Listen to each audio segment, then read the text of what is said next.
Thank everybody right off the bat for having your cameras on. It means a lot to me. It makes me a better presenter. And so I'm really hoping you'll stick with that. And I just appreciate y'all being here. So very quickly, before we get into introductions, I am going to thank the people that let us come to this room. Those of you that come to our rooms regularly know that we have a lot of support from our Ohio Department of Developmental Disabilities and the Department of Education and Workforce.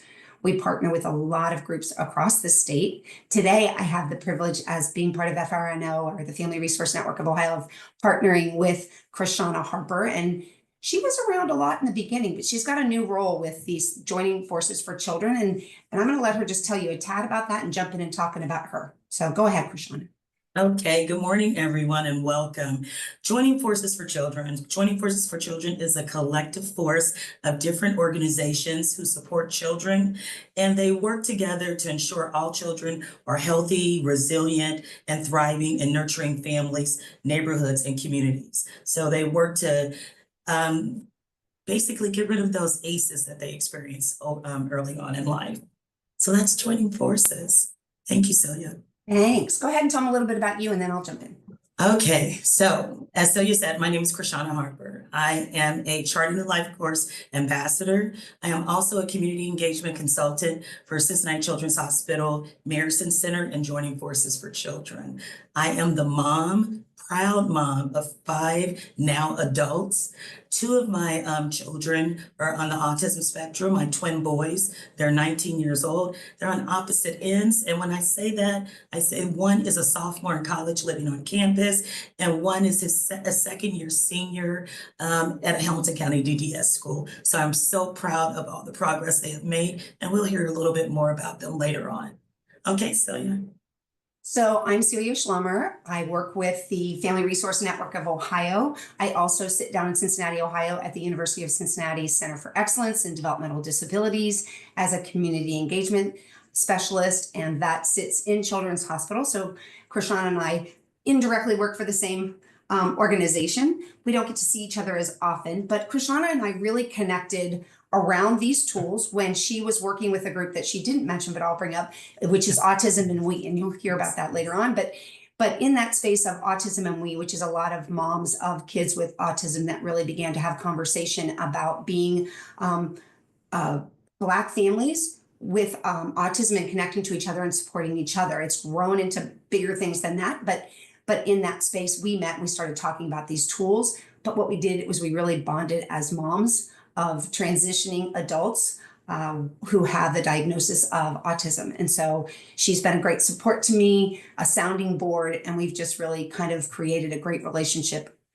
these tools aside. So one of my favorite people to work with, and I'm excited to be working with her again. So thank you all for joining us. That's enough about us.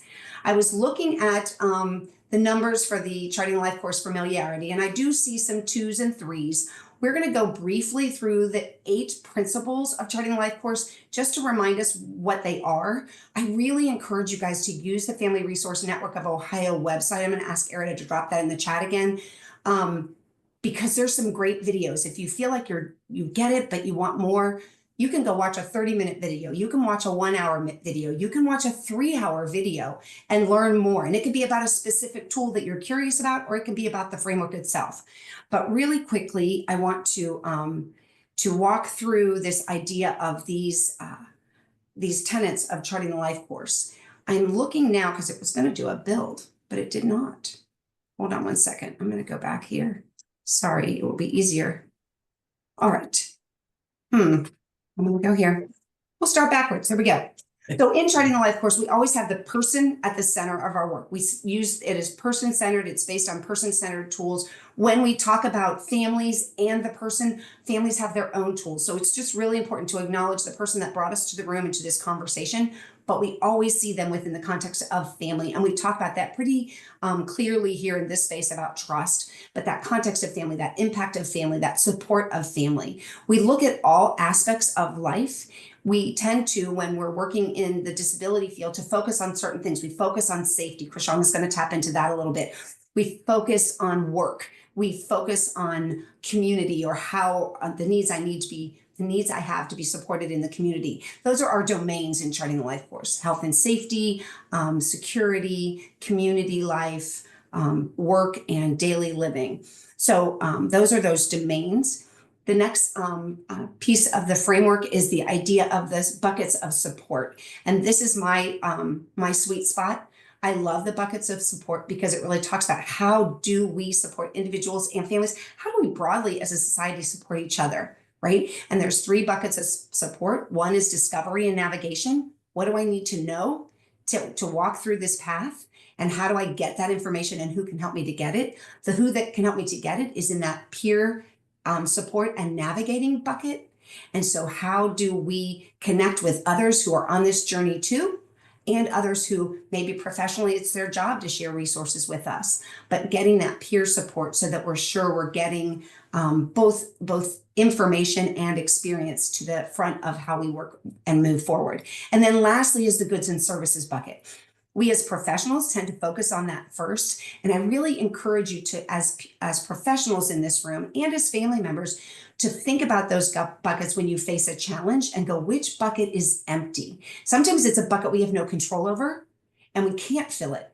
Look to the other 2 to be the next step to getting that other need met. So really paying attention to those buckets, I think, is really powerful.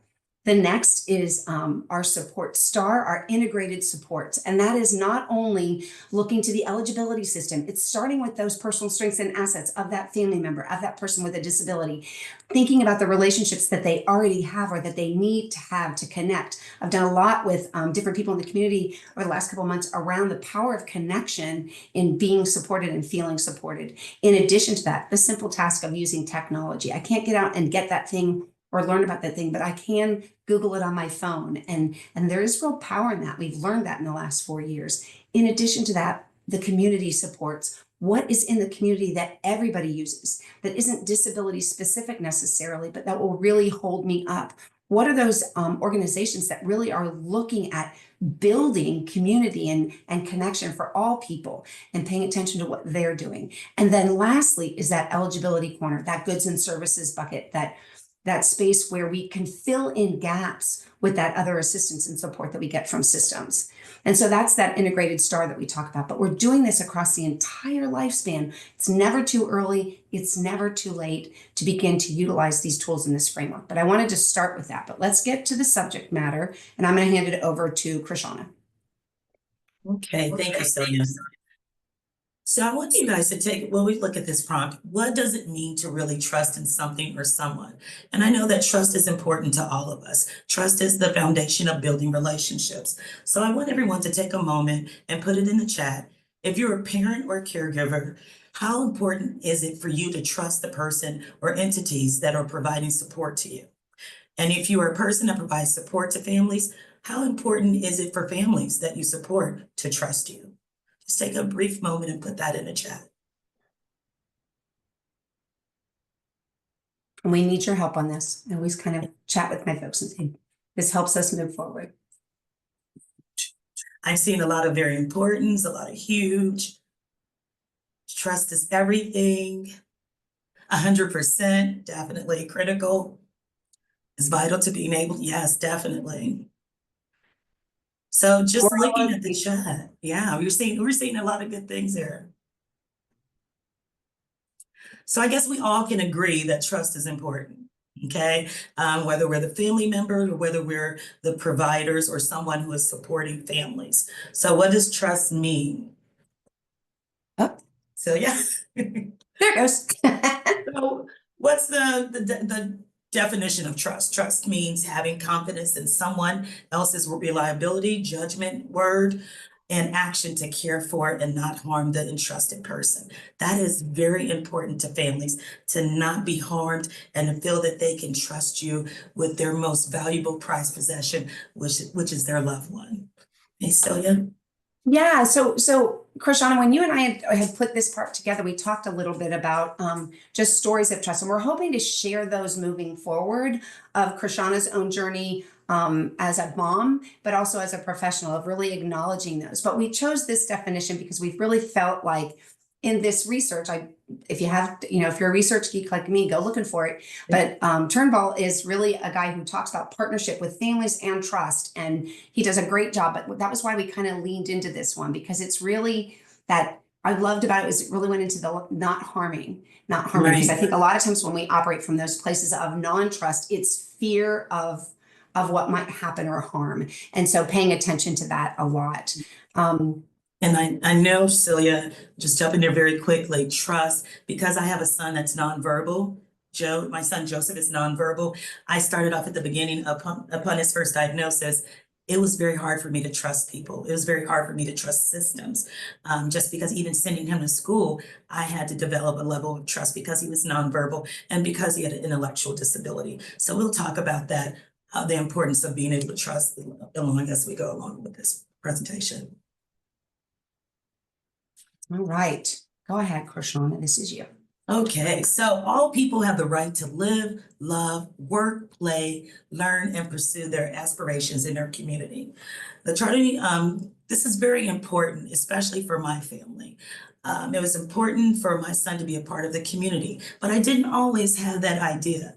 I thought that supporting my son when he first received the diagnosis was him having a special place. So creating a place for him. And I'll give you a brief example. When I was attending church, we had this special place in church where, when you had the kids that were going to get a little bit loud, we deemed it the fish bowl. So it was our fish bowl. And Joe and I spent a lot of time in the fish bowl. And then I started to think, I'm like, I want my son to be a bigger part of this. I want him to experience the same children's church that his siblings and all the other children in the church were experiencing. So what I did was I created what we called a special needs ministry. It was separate. It had all the supports inside that ministry. But I met up with Celia along this journey. And we started to talk about this amazing framework, Charting the LifeCourse. And the deeper I got into it, I realized that I didn't want him to be separate. I didn't want him to have this little place over in the corner. I wanted him to be a part of that community. I wanted him to be a part of that children's church. So I revamped everything. I took a step back, re-looked at it, re-strategized. And what we did was we found a way to provide supports in the actual children's church for Joseph and his like peers. So we were no longer thinking about excluding him and making a separate space for him, but including him in his community. This is so important. So we were able to give him that right to live, love, work, and play and learn in a community that was thriving. And what I love is when we walked alongside each other in that space, and Krishana's going to go into this in the slide, is it really tapped into not being included, just included, but belonging. And Krishana's going to kind of unfold that in this slide, but I just wanted to add that little caveat. Yes. So trust is key to strong relationships. It's the big foundation of us belonging. Belonging is necessary to feel confident and safe in the community, and both are necessary and align with our basic hierarchy of human needs. Some of you have heard me speak in other spaces about Charting the LifeCourse framework. And I want to share with those who are new here when we talk about in the community. In our core belief statement, we are talking about being valued within that community, making real connections, being included and truly belonging to the point that we are missed and our contribution is missed. Because when my son Joseph is out of a space, people ask if he's not at a family function. They're like, where's Joe? We miss his smile. We miss his engagement. So that's our goal. That's our goal with Charting the LifeCourse, making sure that we can have a sense of belonging, and trust, like I said, is the foundation of that. And we always want to pay attention to if that trust cracks, that sense of belonging crumbles. And building trust isn't just about doing good deeds and being nice to everybody in the room. It's that gradual process that takes time, where you grow understanding of each other and you truly connect. So really working to make sure that trust is sustained, because without it, a person's position and value in that community can really diminish. And it does lead to isolation, even if I'm in the room. And when I'm isolated, I miss opportunities to grow and become a stronger person in the community who can truly contribute. So the growth is kind of stopped in that too. So systems and trust, I love this image. I looked really long and far for an image that would give me the feeling of a system, right? And so we all interact with various systems throughout our lives, and we know they're complex by necessity, and we know once they're complex, to simplify them is nearly impossible. But for families with children who have disabilities, the interactions with systems are seemingly, at least to us, more frequent and more often, and often from a very young age. And it's well documented that some individuals and families really experience different treatment and opportunities when engaging with systems. This systematic bias really creates significant barriers to trust, particularly in underserved communities, including people with disabilities, people of color, and others from diverse cultural backgrounds. So to build a trusted connection and work effectively as partners with people with disabilities and their families, it's essential to trust each other and to trust that we each bring expertise, recognizing that our people with disabilities must always be seen within that context of family is crucial. So we have to partner with families. Those partnerships need to thrive and be at the forefront of what we're trying to do together without losing sight of the person. For those of you who support adults, that's a real juggle to balance those two pieces. Family partnerships with systems are built on trust. True partnership happens when we share a common vision. And we know that the Charting the LifeCourse tools can help us really create that common vision together and can help families express that common vision. That original definition from Turnbull, his research really shows that partnerships thrive when there's a balance of power and that decisions are made in consensus. ISP teams, IEP teams, all those things, when we're doing that in consensus, this approach really ensures that the person with the disability and the family, especially families of kids with disabilities, feel genuinely included and respected. And the respect is a big part of that belonging piece too. So just recognizing as we work through, as systems folks who have a job to do and a role to fill, that we still have to hold up that connection to family and make sure they realize they're at the center. But we know that Charting the LifeCourse, first and foremost, we mentioned at the beginning, is person-centered. And that person-centered piece really helps to build that trust when we pay attention to it, because building trust starts to show that respect. When we build trust and we're person-centered, we're really focusing on the person, not the system, not the plan. This really is going to hold up trust, create understanding, and honor that person or that family's value. When we get into emphasizing personal strengths and control, we're really treating everyone with dignity and recognizing their strengths, even in those really difficult times. And by emphasizing their personal strengths and offering them the dignity of control and autonomy, you can earn their trust, and they become empowered and more self-determined, which again is going to reciprocate additional trust. When we recognize the ability, while valuing their need for support, we see that you have lots of great strengths, but we understand and value you need support and additional help. That trust can grow there too, because you see me as a whole and you can see both sides. I don't, just because I want to come to the room and be able to be more autonomous does not mean I'm not going to need those extra supports. And we're seeing discussions about this, at least I have experienced it in the workplace. And when we're trying to get those supports, but still be respected as a person that brings value to the room. And so that's a real juggling act when we support families. We want to make sure that we are ensuring that that person with the disability is at the center of the conversation, even when we're working with families. And Krishana will share some stories about when we see both tools side by side and go, oh, yours is a little different than mine, and conceding and that consensus even within families. And then that collaboration on those teams and in community that really lean into that mutual trust and respect. And that's key for effective collaboration.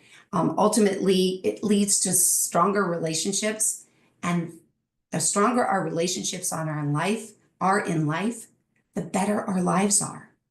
So when we talk about individuals and families having to live, love, work, play, or wanting to, and have their best life, their good life, We've got to have that trust and that village behind us that's got our vision in mind. Okay, so Shauna's going to talk a little bit about the one-page person-centered description. So we have here the one-page person-centered description. What do people like and admire about me? What's important to me? What are the best ways to support me? Having this information will allow someone to better support us, but also build that trust in that relationship. These are qualities that who you are, not what you do. When we're talking about what do people like and admire about me, it brings appreciation and builds your strength, and others admire what you contribute.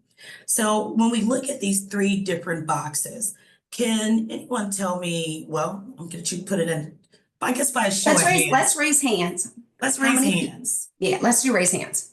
Okay. So how many folks in here recognize or believe that if we know what you like and admire about somebody, if we know what's important to somebody or how to best support them, that's going to change how they trust? And we kind of want you to use that raise hand emoji. Yeah. I see. Go ahead, Krishana. Yeah, we see Melissa, Chastity, Samantha. Yeah. So so we see by everyone's hands raising that you do value that, you think it's important. So that's good, definitely. does anybody want to unmute and tell us why? Yes. Or put it in the chat? I'm looking at Richard, your camera and your hand is up. So I'm leaning into you and Tasha. Tell us how or why that makes a difference. I know, on the spot at 9 in. Oh, Tasha put her hand down. We are interacting. I don't know if you want to reword the question. Sure, Richard, I'm just asking you, you said that you recognize that knowing these things about folks and them sharing that information can create trust. I'm just curious how you think that might work. How does that work? I really think it becomes a big connection. It helps you connect and identify that you're not just looking at somebody as a service plan, you're looking at them as an individual and their strengths, weaknesses, trials, and tribulations. And you're addressing just them as the person. And I think, you know, if you can pass that off, there forms that connection. Wow. That's good. I want you to reword that. You said, or not reword, I want you to say that again. When you look at them as not as a service plan, but as a person, the fact that we even put that into words is really powerful. Alyssa put in the chat, it makes it more personal and shows you care. And really, ultimately, you will care. It's not even just showing you care, giving, but you will care. Does anybody else, Brenda, Sean, Kim, I see you all with your hands up still. Do you want to unmute and add anything to that? I'll give you a hot second. Otherwise, we'll move on. So we are going to ask some more non-rhetorical questions as we move forward, but please keep them going. So Jasmine said, treating them as a family member or your child. And we say that a lot in school meetings. I used to say that to folks. I was like, if this was your kiddo, what would you do? How would you respond? What would you want for them? And leading with that, what's important to, as Krishana said, is really important. Okay, let's move forward. So here I'm going to talk a little bit about that vision piece, having a vision. So when Richard said earlier and mentioned just the plan by theory for within our developmental disability system, or the plan within the education system, or the plan, the IFSP in early childhood, those are all vision planning. That's what am I seeing as I move into the future for this person? And that vision planning really builds trust in the ways that it works with bringing what they want to the table, right? And really having that be the foundation of what they're talking about. It builds trust by, and this is really key, and Krishana's going to go into this really deeply, it really recognizes those past experiences and how we can utilize those, challenging or amazing, to really shape future opportunities. And sometimes sharing space with the person or the family about that past experience is going to be the key to building that trust, giving time for that. And Krishana is going to get into that later. promoting that open conversation, and conversation takes time. And when we're in a room and we're trying to get our work done, we don't allow for that time sometimes. So as folks that are SSAs, as folks who might be teachers or intervention specialists or support early childhood, making time prior to those big planning meetings to have just true conversation, to share and tweak that vision and giving them an opportunity is a great space to build trust. And then encouraging that self-advocacy. Once I've shared with you what my vision is, once I've shared with you those things that are important to me and how you can support me, supporting them to utilize that information to advocate for themselves and to be more self-determined in what they want moving forward. There's no greater way to build a connection that can really land in that space of trust and connected relationship.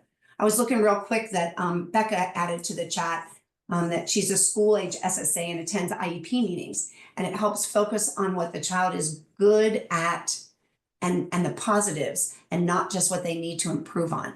And we operate from our strengths. We all hang on that one because you did that really well. I'm going to do it even better next time because I have a belief about myself and you have a belief about me. And I'm going to trust that belief because you're standing next to me and working with me. So again, all very important to it. So looking at this tool, when we take a minute to acknowledge that those past experiences, what's happened to myself, what's happened to other families that I know or other individuals that I know, and use that to talk about what next steps I can take to keep moving forward. And if I work with you alongside me doing that, I build trust. But I build trust not only in you, I build trust in me. I identify those next steps and I start to believe in my own competence and I build my own confidence. And that trust in me is going to allow me to trust in others. When we don't trust ourselves and can't find safety in ourselves, our ability to find safety in others is really, really difficult. So when I share with others and and it's truly heard and it's honored by ending up in your paperwork to move us forward, that really puts a space in my heart to say, I trust you. You're taking what I said and you're directly, in quotes, putting it into something that's an important document. So I think utilizing these tools to then feed the other paperwork that we do can be really, really powerful. All right, so we were So can I go back there just a quick second? Absolutely. To that trajectory. When I look at that, when we're talking about the trust that you build, just building trust in yourself as well. So when I use that trajectory, I was able to be in a space when it was brought to me by one of my providers for my son, who suggested that maybe he should be in residential. I knew at that point, without a doubt, because I had that trajectory, because I knew what his good life looked like, I was able to say, no, that's off the table. That's not part of our trajectory. And we moved right along. So it does. Well, and you know, when that happened, Krishna, what I loved about it was it built your trust in you because it worked. Yes, that provider went, oh, I'm so sorry. Yes. And you went, ah. And it wasn't until later in our conversation that you went, that's because I did that trajectory. I knew we had talked about it as a family, that this was something we did not want. And I was very respectfully, but very clearly able to state that to a provider. And I still to the day remember those feelings that you had when you called and shared that story with me. And so you really do. You may not see the differences that you make. I had the privilege of her saying that conversation we had made a difference, but we don't always get those. But recognize you are building that trust. And especially in that past experience, when you learn from your successes and your challenges, it's painful learning. A friend of mine recently said something about the fact that when it's painful, you're growing. And that sat with some of my family a little differently. But in some cases, that's really true and can be respected. But learning from personal preferences, we have a lot of our kids who don't know what they like and what they don't like because they spend a lot of school age trying to please teachers and adults in their lives. And then when we transition into adulthood, they really don't know their own kind of core center, what I want and what I don't want. when we're talking about kids like Joe with Krishana, we often say, we'll hear parents say, how do I even know what he wants? He can't tell me what he wants.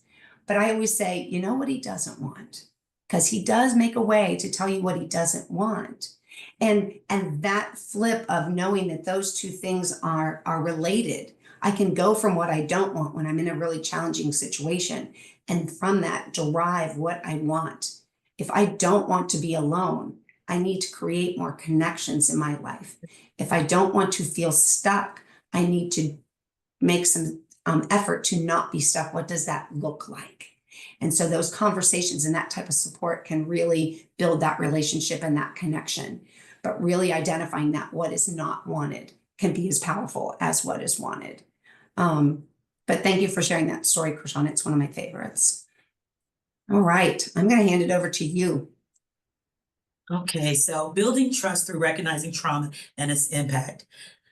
I like to look at this on the trajectory, because there's a spot on the life trajectory that talks about what I don't want. And it talks about past experiences. It is so important to understand the trauma that people have experienced in the past, and the trajectory allows you that. And so with that being said, the trauma impacts how we move forward in our life. It impacts everything in our life, from the time we're a child to what we experience as a child and the way we form as an adult. So what is trauma? Trauma is an emotional response. It's a series of events that happen. It could be a loss, it could be neglect, it could be witnessing violence. And it impacts us in a lot of different ways, and sometimes we don't even know that it has impacted us. It takes for something to happen later on in life for us to realize that we were actually affected by something that may have happened in the past. And this is a lot of times what happens with our families of individuals with disabilities. I know that things that I've experienced, and like my son being denied that he couldn't go to a field trip. And that was traumatic for me, and it's traumatic for him, because I wanted him to be a part of something. And I didn't realize at that point that it was trauma, because every time I stepped in a space, I feared him not belonging, not being invited into a space. And so I realized that that was a trauma induced situation for him. So we use the trajectory a lot to really identify that. And as a provider or someone who supports families, it is so important for you to, if you see something, to get that pull out those past experiences. Find out what's happened. People are not just the way they are just because. So just go into and find out if they have experienced some type of trauma. Tap into that, and then see how you can support moving forward, because you can't support once you find out what it is. And so, Celia.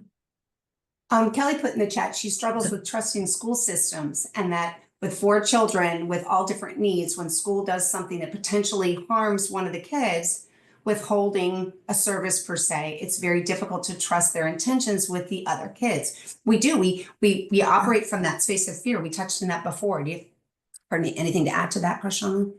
Oh yeah, that is not uncommon. I actually have 3 kids that were on IEPs, and for different reasons. And I knew the first experience that I had with my son, I was just like, I took that into the other IEP meetings. But what was different is my youngest twin, he had an amazing IEP team. And because they put value into what, I said and what I believe, I started to treat each IEP with the school differently, because those individuals, they created the foundation for me to trust them.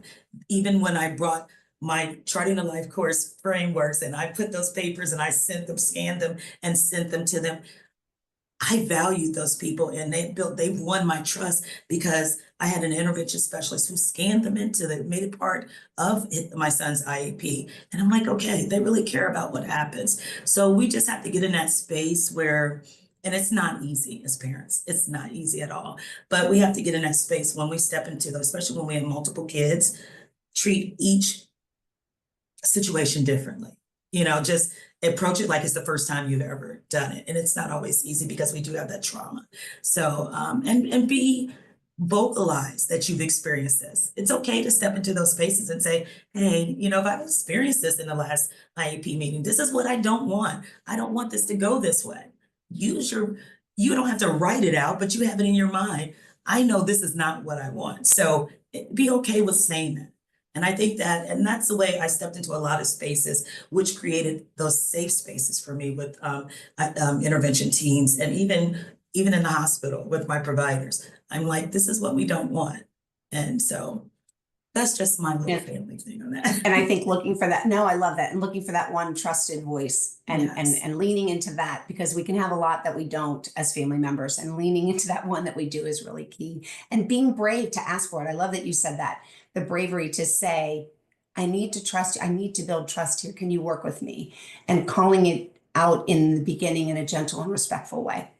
Okay, I'm going to have Krishana go ahead and tap into just the different types of and examples of trauma real quick. Right, so we have different types of trauma that we experience. There are a few examples. We call these adverse life events. So these are, I don't know if anyone's familiar with ACEs. So those adverse child experiences.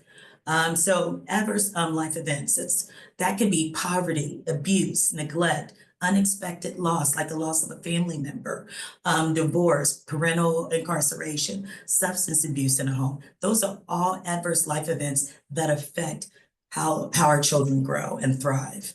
And then we have social trauma.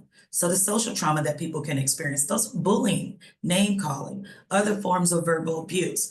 Unfortunately, I have 3 children that were bullied in school. And so that was a social trauma that they experienced, to the point where, you know, and it did affect their mental health.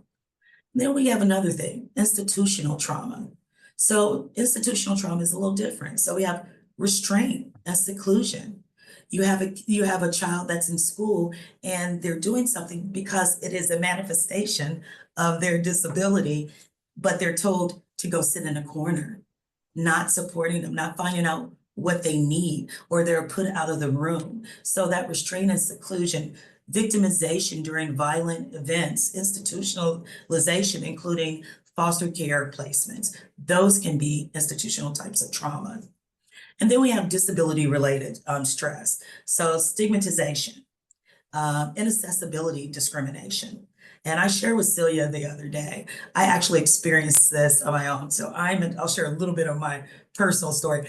I'm in need of 2 knee replacements. So temporarily I have some mobility issues.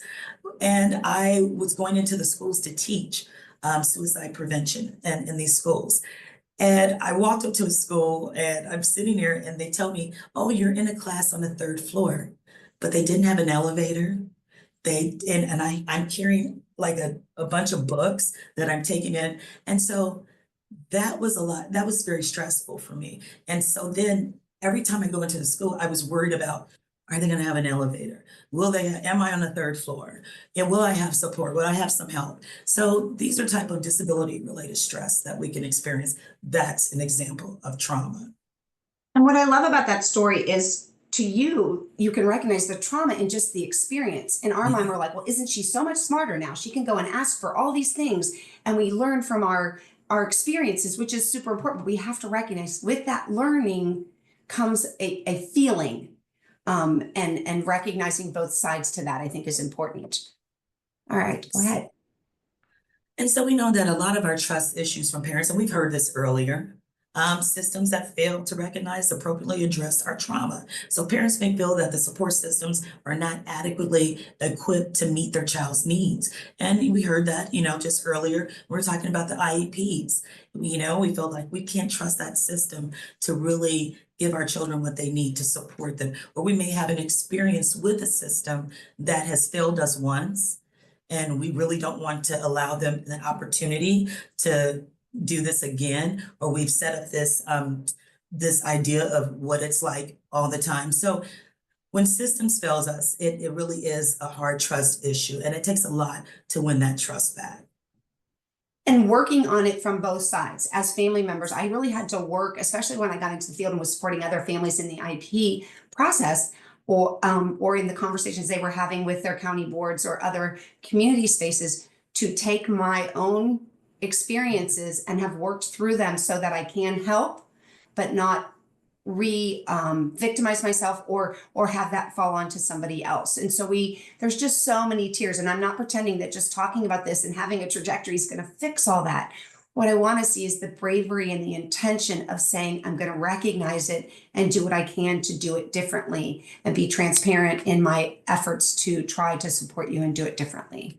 And so you said something that's very important. When you're dealing with it yourself and you have experienced trauma in that space, it is very important that we don't bring our own personal experiences into it when we're supporting families, because there is a such thing called re-traumatization. So you can re-traumatize people. It is a very real thing. So we want to be mindful of that. Okay. So why is trust important? According to Dr. Karen Harvey, she's a psychologist who regularly conducts trainings on trauma-informed support for people with IDD. I had the pleasure of being in the same space with her and being on one of her panels and hear her talk live and in person about this. Trust and empathy are crucial. She says that trust and empathy are crucial when supporting individuals with disabilities for several reasons. So what are those reasons? Emotional safety. Trust and empathy creates a sense of emotional safety, which is essential for individuals who have experienced trauma. We want to make sure that we feel safe. If you've experienced trauma, that is the most important thing. That's the first thing we do in trauma-informed care, which I work in. We want to make sure that we make those individuals and those families feel safe. So whatever supports we need to put in and what we call protective factors that we have to put in place, that's what we do to make them feel safe and have that emotional safety. Healing and recovery. Empathy helps in understanding the unique experiences and challenges faced by individuals with disabilities. That empathy is big, being able to relate. Have you ever felt comfortable and trusted a person just because you know they've experienced what you've experienced? So you seem to trust them. If they've been through what you've been through, or if they value what you're going through, if they can empathize with you, you seem to trust that individual more. This understanding is vital for providing trauma-informed care, which focuses on healing and recovery rather than just managing behaviors. Bingo. Yeah. Yeah. So next one, building meaningful relationships. I think sometimes we don't give that enough credit, how important it is to build meaningful relationships. Trust is the foundation of any meaningful relationship. For individuals with disabilities, having trusted relationships with caregivers, family members, and community members can significantly enhance their quality of life and well-being. My son is at his best when he can trust you, when he feels safe and secure. He performs better in school. A lot of the behaviors we have not seen in 2 years, just because he's in a space where he knows they're going to give him the support that he needs. They understand what he needs. And so he feels safe now. And you can tell when something is different, when something has changed, or when a new person has been introduced, because we see the behaviors appear slightly. Even though he can manage them better, we see it. So it is so important. The next one, empowerment. I can't say this enough. When supporting families, I'm always talking about empowering families. When individuals feel understood and supported, they are more likely to feel empowered and confident. This empowerment can lead to greater independence and self-advocacy. So we want to make sure that we are empowering families. That is the way to build trust with families.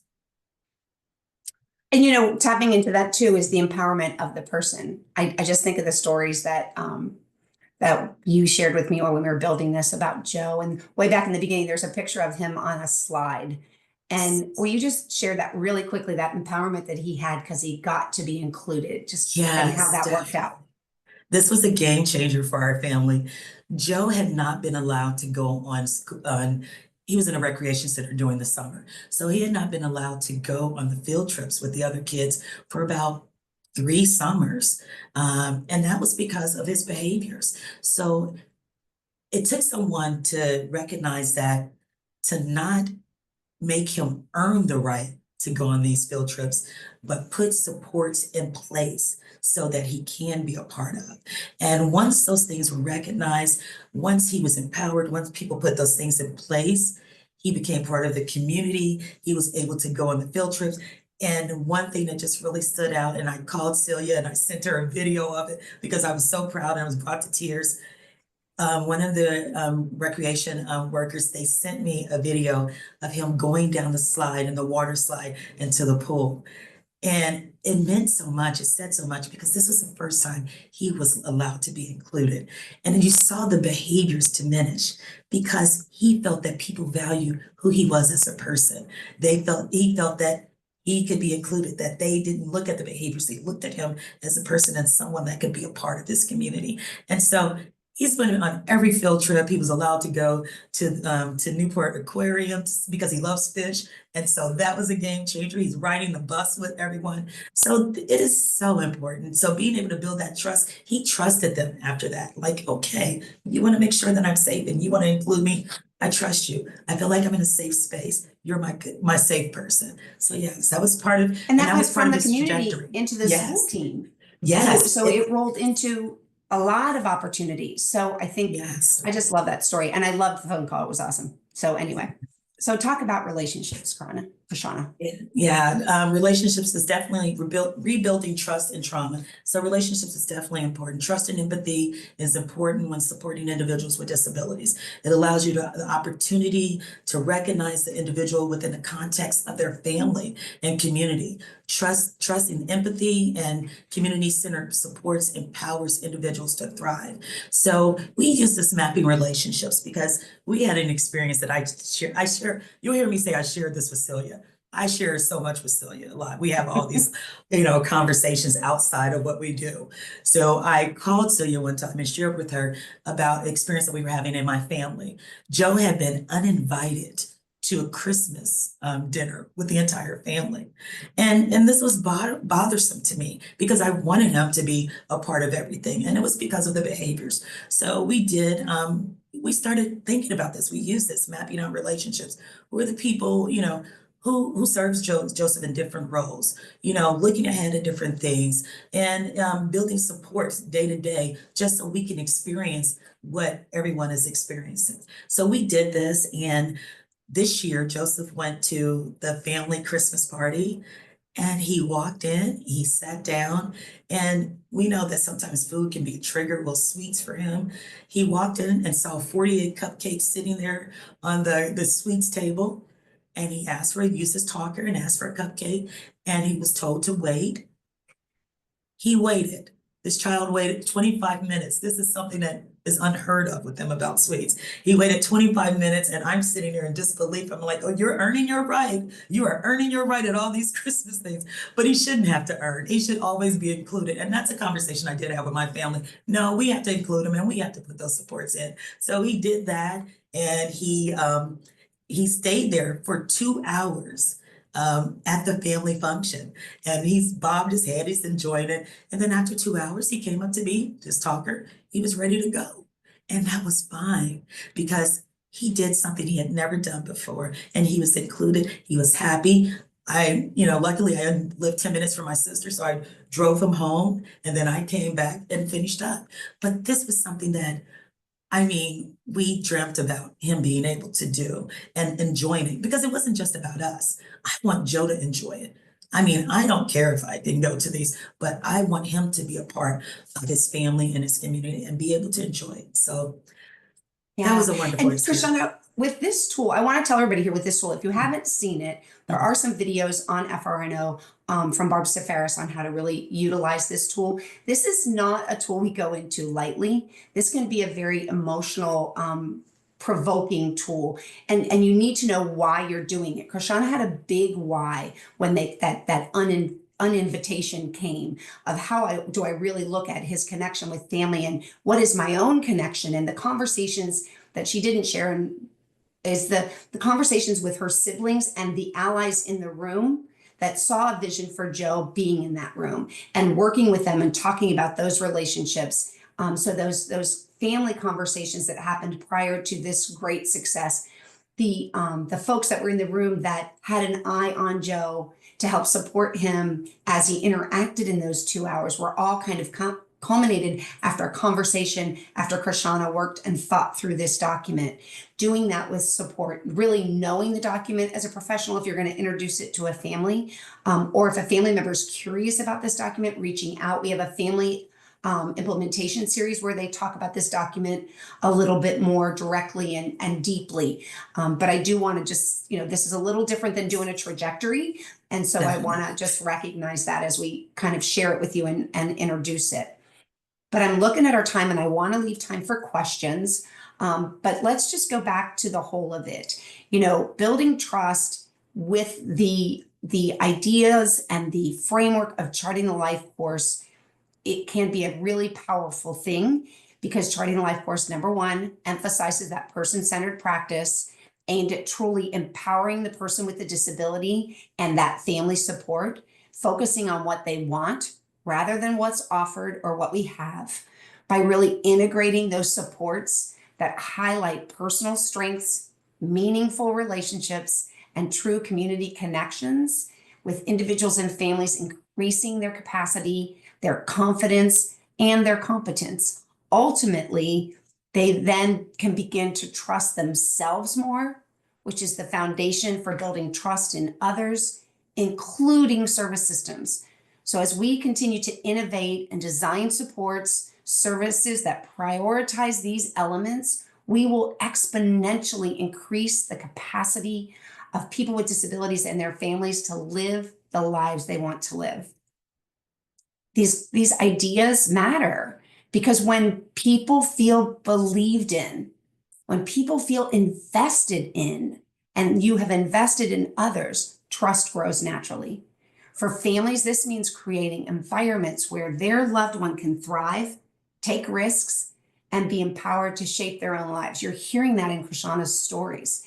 It's also about recognizing families as equal partners. They are partners. We in our Charting Life course conversations, 89% of individuals with disability are living with or supported by family. We as systems need families. And so when we get in that space where we're like, oh, if the family would just, whenever we take a deep breath and remember we need them as equal partners, ensuring that their voices are respected and heard and that they're seen in this process. And people with disabilities need the space to be able to grow and learn and discover their value, not just through successes, but through those challenges that they face and then overcome. Ultimately, this approach fosters lifelong trust, deeper connections for everyone, and lays the foundation for that ongoing growth. And that's really why Krishana and I wanted to come here and share this piece. I want to take the last few minutes and I want people to unmute and tell me something you learned. And what's your leap? What are you going to do differently because you were here today? If you don't want to unmute, put it in the chat, but I would love this feedback. It's important. Krishana would like to do another presentation in the next few months around that trust after trauma and go a little bit deeper, but we need to hear from you. What did you learn? What did you hear? What's the action point that you're going to take because you were here today? How are you going to do what you do as a mom, as a parent, as a family member, as a sibling, as a professional differently? If you're ready to unmute, just jump in. But I want to take this time to really have that conversation. It's important to the work moving forward. Hi, Celia. And Hi, Kate. Kate. And I'm sorry, I don't have my camera on.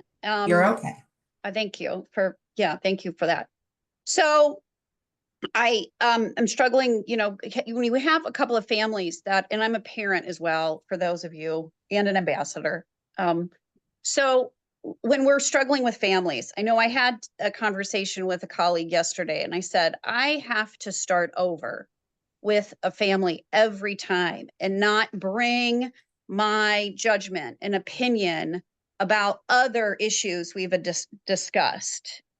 So, we have, I'm an SSA. So when we have, PDGS requests, multiple PDGS requests, that's the participant directed goods and services. It's just, and sometimes you're just like, you have to ask for all this information and I never want to be an obstacle for a family, right? But I also want to be very forthcoming and have real discussions and also say, this is what's needed. This is based on rule, yada, yada. But just by just coming into it, like it is a new, almost like a new person and a new request. Just forget all the opinions and judgments.